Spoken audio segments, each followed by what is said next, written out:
الحمد لله رب العالمين والعاقبة للمتقين والصلاة والسلام على أشرف الأنبياء والمرسلين نبينا محمد صلی اللہ علیہ وسلم وعلى آلہ وأصحابہ اجمعین وبعد۔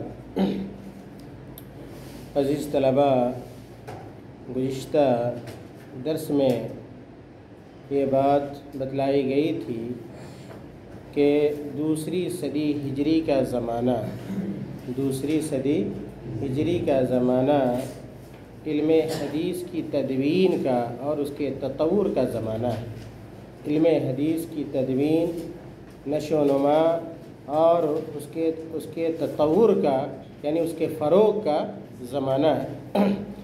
اور اس دوسری صدی ہجری میں علماء حدیث نے بہت ساری کتابیں لکھیں اور وہ منظر عام پر آئیں، اور ایک لمبی فہرست ان کتابوں کے حوالے سے ہے جو اس دوسری صدی ہجری میں لکھی گئی ہے۔ ان میں سے چند کتابوں کی طرف میں نے بڑے اختصار کے ساتھ اشارہ کیا تھا، اور میں نے کہا تھا کہ دوسری صدی ہجری میں فن حدیث کی، علم حدیث کی جو کتابیں لکھی گئیں ان میں سے ایک کتاب ابو محمد عبد الملک بن عبد العزیز بن جریج رحمہ اللہ کی تھی، جن کی تاریخ وفات 150 ہجری ہے، جن کی تاریخ وفات 150 ہجری ہے، اور یہ ابن جریج مکی ہیں۔ اسی طرح دوسری جو کتاب لکھی گئی اور جس کے مصنف محمد بن اسحاق بن یسار المطلبی ہیں، جن کی تاریخ وفات 151 ہجری ہے، اور یہ مدنی ہیں اور مدینے کے رہنے والے تھے۔ اسی طرح ابن ابی عروبہ نے بھی کتاب لکھی جو سعید بن ابی عروبہ ہیں، جن کی تاریخ وفات 156 ہجری ہے، اور یہ بصرہ کے رہنے والے تھے۔ اسی طرح اگر آپ دیکھیں تو معمر بن راشد البصری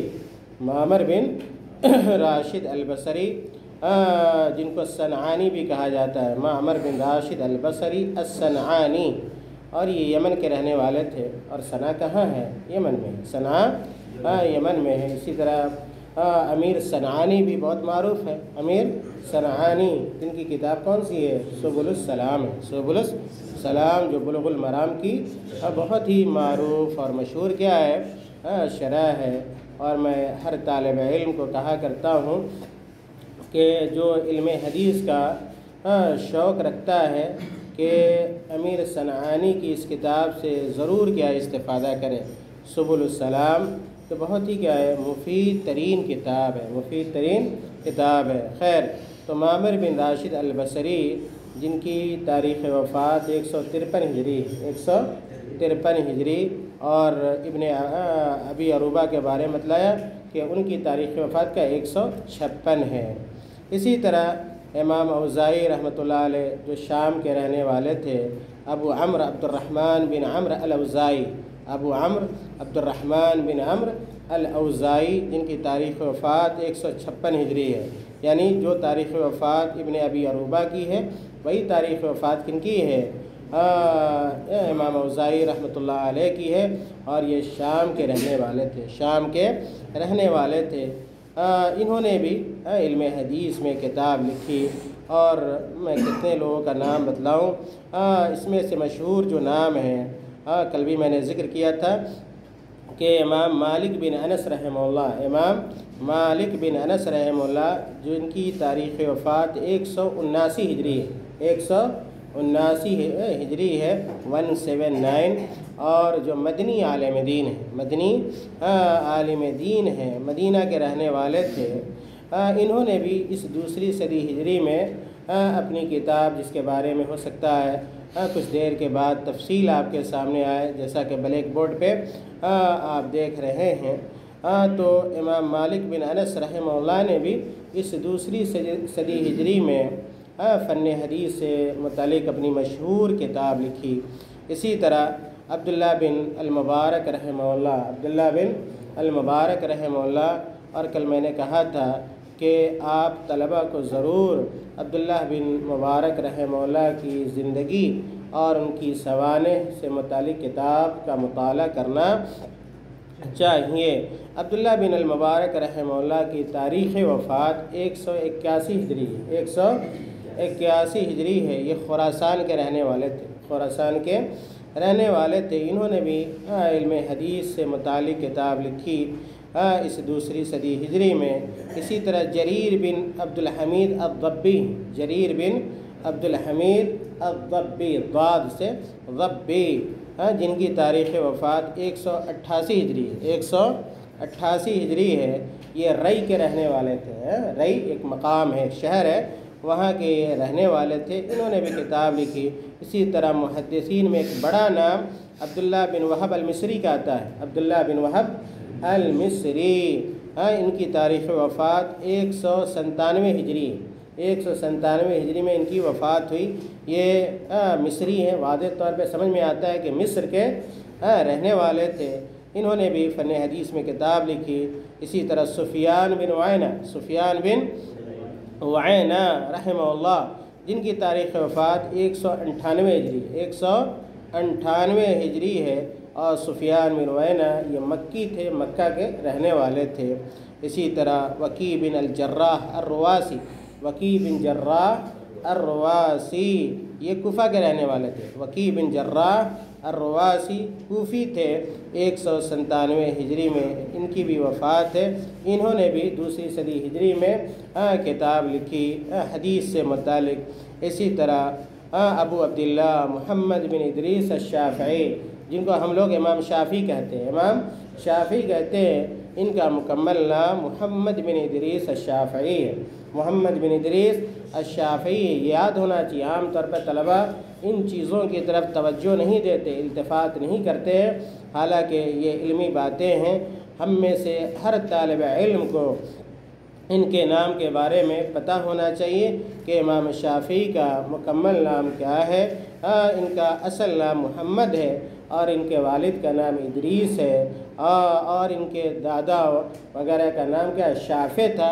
اسی لیے کیا ان کو شافعی کیا ہے، یا کہ شافعی ان کی نسبت ہے، اور دراصل یہ مصر کے رہنے والے تھے۔ محمد بن ادریس الشافعی رحمہ اللہ یہ مصر کے رہنے والے تھے۔ اور اسی طرح اس دوسری صدی ہجری میں ایک عظیم ترین کتاب لکھی گئی حدیث کی، عظیم ترین بلند پایہ کتاب، اور اس کے مصنف تھے عبدالرزاق بن حمام الصنعانی۔ آگے انشاءاللہ آپ پڑھیں گے کہ بڑے بڑے محدثین کے یہ استاد رہے، یہاں تک کہ امام احمد بن حنبل رحمۃ اللہ علیہ کے بھی کیا یہ استاد تھے۔ امام احمد رحمۃ اللہ علیہ کے بھی استاد تھے عبدالرزاق بن حمام الصنعانی رحمہ اللہ، اور یہ بھی کیا ہے یمن کے تھے، صنعانی ہے، صنعا ہے، تو آپ کو سمجھ لینا چاہیے کہ یہ یمن کے رہنے والے تھے۔ اور عبدالرزاق بن حمام الصنعانی رحمہ اللہ کی تاریخ وفات 211 ہجری ہے۔ تو عزیز طلبہ، ان ناموں کے ذکر کرنے کا مقصد یہ تھا کہ آپ یہ سمجھ جائیں کہ ان محدثین کی کتابیں دوسری صدی ہجری میں لکھی گئی، یا ان لوگوں نے حدیث سے متعلق اپنی کتاب دوسری صدی ہجری میں تصنیف کی۔ ان کی تمام کتابوں اور ان تمام محدثین سے متعلق تعارف کو آپ کے سامنے اس وقت پیش نہیں کیا جا سکتا، لیکن میں یہ چاہتا ہوں کہ مختصر طور پہ امام مالک رحمۃ اللہ علیہ مالک بن انس رحمہ اللہ کی جو کتاب ہے اس سے متعلق کچھ کیا ہے مفید معلومات آپ کے سامنے آنی چاہیے، تاکہ آپ کیا ہے اس کتاب کی اہمیت اور اس کی ضرورت اور اس کی افادیت سے آپ واقف ہو سکیں۔ سب سے پہلے یہ کہ امام مالک رحمۃ اللہ علیہ ان کی کنیت ابو عبداللہ ہے، ان کی کنیت ابو عبداللہ ہے، ابو عبداللہ مالک بن انس الاصبحی، ابو عبداللہ مالک بن انس الاصبحی ہے، اور ان کو امام دار الہجرہ کہا جاتا ہے۔ اگر مطلق طور پہ کہیں کہا جائے امام دار الہجرہ تو آپ کو سمجھ لینا چاہیے کہ اس سے مراد کون ہے، یا مراد کون ہوتے ہیں؟ مالک بن انس رحمہ اللہ ہوتے ہیں، صاحب موطا، صاحب موطا۔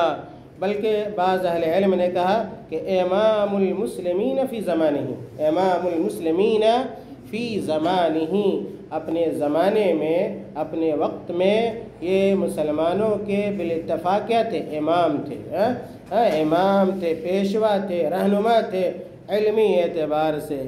جی امام ذہبی رحمۃ اللہ علیہ کا نام آپ نے یقیناً سنا ہوگا، امام ذہبی رحمۃ اللہ علیہ، جن کی بہت ساری کتابیں ہیں رجال وغیرہ سے متعلق، تاریخ سے متعلق۔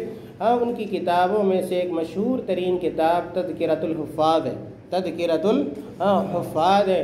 یہ کتاب آپ کی لائبریری کے اندر یقیناً کیا ہے؟ موجود ہوگی، بلکہ موجود ہے۔ اس کتاب سے بھی آپ کو اعتنا کرنا چاہیے اور استفادہ کرنا چاہیے۔ خیر، امام ذہبی رحمۃ اللہ علیہ، اور آپ کو پتہ ہونا چاہیے کہ یہ امام ذہبی رحمۃ اللہ علیہ امام ابن تیمیہ کے شاگرد ہیں۔ یہ امام ذہبی رحمۃ اللہ علیہ امام ابن تیمیہ، چاہے وہ امام ابن کثیر بھی ہوں، امام ابن کثیر، امام ابن رجب، امام ذہبی رحمۃ اللہ علیہ، یہ تمام حضرات امام ابن تیمیہ کے شاگرد ہیں۔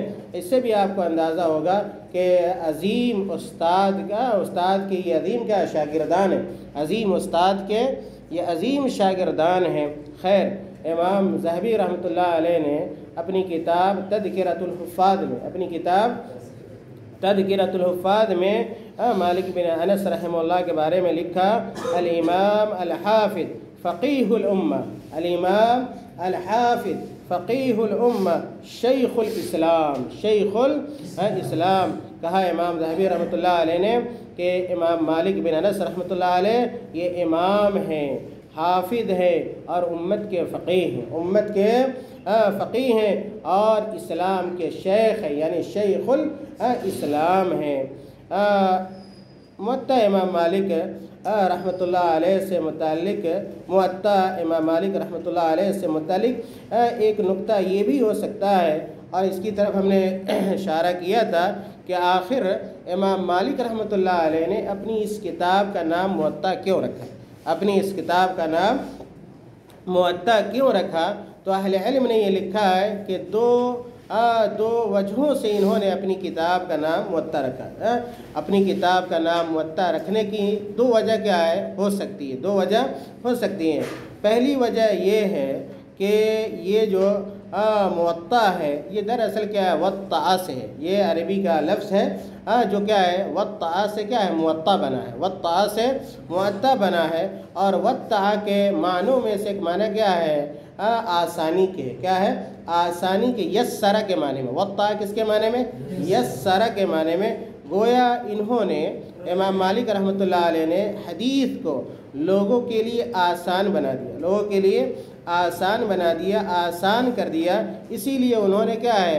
اپنی کتاب کا نام کیا؟ موطا رکھا، کہ آسان ترین کتاب، حدیث پر مشتمل آسان ترین کتاب، اسی لیے انہوں نے موطا رکھا۔ یسرہ للناس، یسرہ للناس، کہ لوگوں کے لیے، لوگوں کا حدیث تک پہنچنا اور حدیث تک رسائی کیا ہے؟ انہوں نے آسان کر دی، اسی لیے کیا ہے؟ اس کا نام کیا ہے؟ موطا ہے، اسی لیے اس کا نام کیا ہے؟ موطا انہوں نے رکھا۔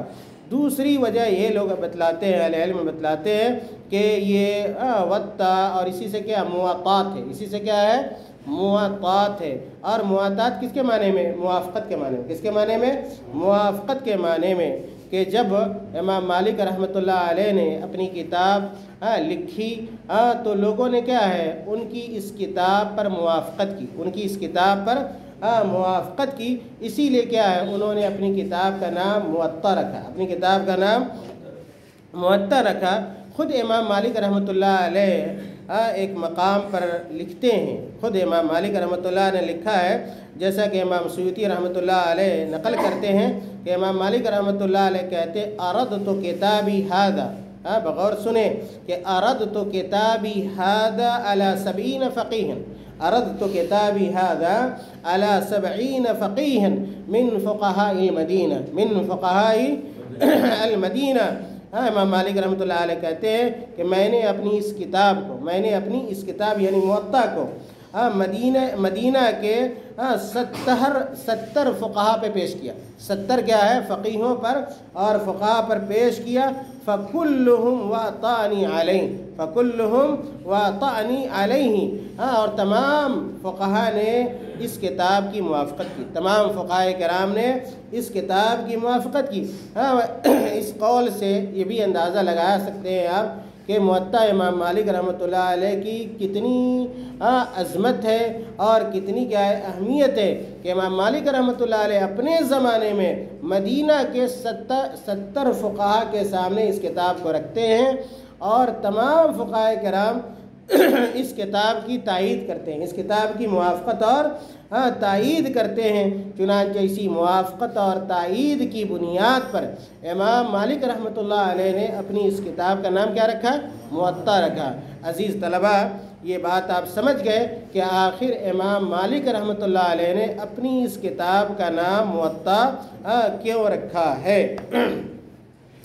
ساتھ ہی ساتھ یہ بھی بات سمجھ میں آئی کہ موطا کا معنی کیا ہے۔ موطا کا معنی کیا ہے؟ عام طور پہ آپ پوچھیں گے، بہت سارے طلباء سے آپ پوچھ لیں، ان کو نہ موطا کے لفظ کے بارے میں پتہ، اس کے معنی کے بارے میں پتہ ہوگا، اور نہ ہی کیا ہے امام مالک نے اپنی اس کتاب کا نام موطا کیوں رکھا ہے، اس کے سبب کو کیا ہے وہ بتلا سکتے ہیں۔ خیر، اگلا نقطہ موطا امام مالک سے متعلق یہ ہے کہ آخر اس کتاب کا موضوع کیا ہے، اس کتاب کا موضوع کیا ہے۔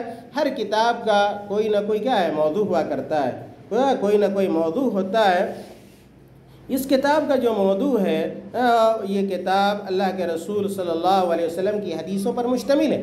یہ کتاب اللہ کے رسول صلی اللہ علیہ وسلم کی حدیثوں پر مشتمل ہے۔ اسی طرح اس کتاب کو جب آپ پڑھیں گے تو صحابہ کرام کے اقوال بھی ملیں گے، صحابہ کرام کے اقوال بھی ملیں گے۔ اشتمل علی احادیث الرسول صلی اللہ علیہ وسلم واقوال الصحابۃ وفتاوی التابعین وفتاوی التابعین۔ اس کتاب میں آپ کو اللہ کے رسول صلی اللہ علیہ وسلم کی حدیثیں، صحابہ کرام کے اقوال اور تابعین کے فتاوے، تابعین کے فتاوے بھی ابھی آپ کو ملیں گے۔ اور امام مالک رحمۃ اللہ علیہ نے تقریباً 1,00,000 حدیثوں میں سے، تقریباً کیا ہے 1,00,000 حدیثوں کی چھان بین کے بعد اس حدیث کو کیا ہے مرتب کیا۔ 1,00,000 حدیثوں کو چھان بین کرنے کے بعد جو حدیثیں آپ کو موطا کے اندر نظر آئیں گی، اور وہ 1,00,000 حدیثوں میں سے کیا ہے چھانٹی گئی کیا ہے حدیثیں ہیں۔ گویا 1,00,000 حدیثیں ان کے سامنے تھیں، اور پھر 1,00,000 حدیثوں میں سے چھانٹ کر انہوں نے کیا ہے موطا امام مالک رحمۃ اللہ علیہ کو کیا ہے ترتیب دیا اور اس کو مرتب کیا۔ اس طرح کیا ہے موطا امام مالک رحمۃ اللہ علیہ کے اندر جو موجودہ حدیث ہے، موطا امام مالک رحمۃ اللہ علیہ کے اندر جو مطبوع نسخہ ہے، جو چھپی ہوئی کتاب ہے، وہ ایک قول کے مطابق اس کی کل حدیثوں کی تعداد تقریباً 853 ہے۔ 853 حدیثیں کیا ہے موطا امام مالک کے اندر ہے۔ اگر کوئی طالب علم یہ عہد کر لے اور اپنے آپ سے وعدہ کرے، اور اگر اس کے اندر حدیث کا شوق ہو، تو میرے خیال میں 2-3 مہینے میں اس پوری کتاب کو کیا ہے یاد کیا ہے کر سکتا ہے۔ 853 اس کے اندر کیا ہے حدیثیں ہیں۔ 853 جو حدیثیں ہیں، کہتے ہیں ابو بکر الابہری کہ یہ موطا کے اندر جو آثار ہیں، یعنی اللہ کے نبی صلی اللہ علیہ وسلم، صحابہ کرام اور تابعین، ان کی مجموعی جو تعداد ہے وہ 1720 ہے، 20 ہے، لیکن جو حدیثیں ہیں صرف جو باتیں آئیں کہ ایک قول کے مطابق صرف حدیثوں کی تعداد کتنی ہے 853۔ لیکن کیا ہے اگر اللہ کے نبی صلی اللہ علیہ وسلم کے آثار، صحابہ کے آثار، تابعین کے آثار کو اکٹھا کر دیا جائے جو اس کتاب کے اندر ہے تو اس کی کل تعداد کیا ہے 1720 ہوتی ہے، 1720۔ اور 1720 میں سے بعض اہل علم کے ہاں جو مسند روایتیں ان کی کل تعداد کتنی ہے 600۔ ایک قول کے مطابق 853 ہے اور دوسرے قول کے مطابق جو مسند حدیثیں ہیں ان کی تعداد کتنی ہے 600 ہے، اور جو مرسل روایتیں ہیں ان کی تعداد کیا ہے 222 ہے، اور موقوف جو روایتیں ہیں ان کی تعداد کیا ہے 613 ہے، اور تابعین کے جو اقوال ہیں اس کی تعداد کتنی ہے 285 ہے، 285 ہے۔ اس طرح اہل علم نے اس کی تفصیل بیان کی ہے۔ خیر، کل یہ بھی ہم نے بتلایا تھا کہ موطا امام مالک رحمۃ اللہ علیہ کا مرتبہ کیا ہے بڑا اونچا ہے، بڑا کیا ہے اونچا ہے، بڑا بلند ہے، یہاں تک کہ امام شافعی رحمۃ اللہ علیہ نے کہا اصح کتاب بعد کتاب اللہ موطا الامام مالک، کہ اللہ کی کتاب کے بعد اس روئے زمین پر اگر کوئی کتاب اصح ترین ہے، صحیح ترین کتاب ہے تو وہ کون ہے موطا امام مالک ہے۔ لیکن میں نے یہ بھی بتلایا تھا کہ امام شافعی رحمۃ اللہ علیہ کے اس قول کی تعویل کی گئی ہے، اور یہ بتلایا اہل علم نے کہ امام شافعی رحمۃ اللہ علیہ نے یہ اس وقت کہا جب ان کے سامنے یا اس زمانے میں کہا جب امام بخاری رحمۃ اللہ علیہ کی کتاب الجامع کا منظر عام پر کیا ہے نہیں آئی تھی۔ خیر، اسی طرح کیا ہے جو موطا امام مالک ہے اس کی بہت ساری شرحیں بھی لکھی گئی ہیں، لیکن ان شرحوں میں سے 3 شروحات نہایت اہم ہے جس کا تذکرہ ہوا تھا۔ سب سے اہم ترین جو شرح ہے وہ الاستذکار ہے، الاستذکار فی شرح مذاہب علماء الامصار، یہ مکمل اس کا نام ہے۔ الاستذکار مختصر ہے اور اسی نام سے لوگ جانتے ہیں، لیکن اصل جو نام ہے الاستذکار کا وہ کیا ہے الاستذکار فی شرح مذاہب علماء الامصار۔ اس کتاب کو آپ پڑھیں گے تو علم حدیث سے متعلق یا ہے کہ حدیث کی شرح بھی آپ کو معلوم ہوگی، اور ساتھ ہی ساتھ کیا ہے فقہائے کرام کے اور علماء حدیث کے اقوال بھی کیا ہے آپ کو معلوم ہوں گے۔ گویا محدثین اور فقہا بیک وقت اس کتاب سے کیا ہے استفادہ کیا ہے کر سکتے ہیں بلکہ کرتے ہیں۔ تو الاستذکار یہ موطا امام مالک کی شرح ہے۔ اسی طرح جو دوسری شرح ہے وہ التمہید ہے، وہ کیا ہے التمہید۔ التمہید مختصر طور پہ اس کو کہا جاتا ہے، لیکن اصل نام التمہید کا التمہید لما فی الموطا من المعانی والاسانید ہے۔ التمہید لما فی الموطا من المعانی والاسانید ہے، اور آپ کو یہ پتہ ہے کہ یہ دونوں کتابیں مشہور عالم دین اور حافظ حدیث ابن عبد البر رحمۃ اللہ علیہ کی، ابن عبد البر رحمۃ اللہ علیہ کی ہے، اور یہ دونوں کتابیں کئی جلدوں پر مشتمل ہیں، اور یہ دونوں کتابیں آپ کی جامعہ کی لائبریری کے اندر موجود ہیں۔ خود میں نے کیا ہے دیکھا ہے، آپ طلبہ کو بھی ان دونوں کتابوں سے استفادہ کرنا چاہیے۔ تیسری جو شرح ہے موطا امام مالک رحمۃ اللہ علیہ کی وہ المنتقی ہے۔ کیا ہے المنتقی، اور یہ کتاب ابو الولید الباجی کی ہے، ابو الولید الباجی کی ہے، اور یہ کتاب بھی مطبوع ہے۔ جس طرح الاستذکار موجود ہے، التمہید موجود ہے، اسی طرح کیا ہے المنتقی بھی کیا ہے مطبوع ہے، اور آپ چاہیں تو اس کتاب سے استفادہ کر سکتے ہیں۔ وصلی اللہ علی نبینا محمد۔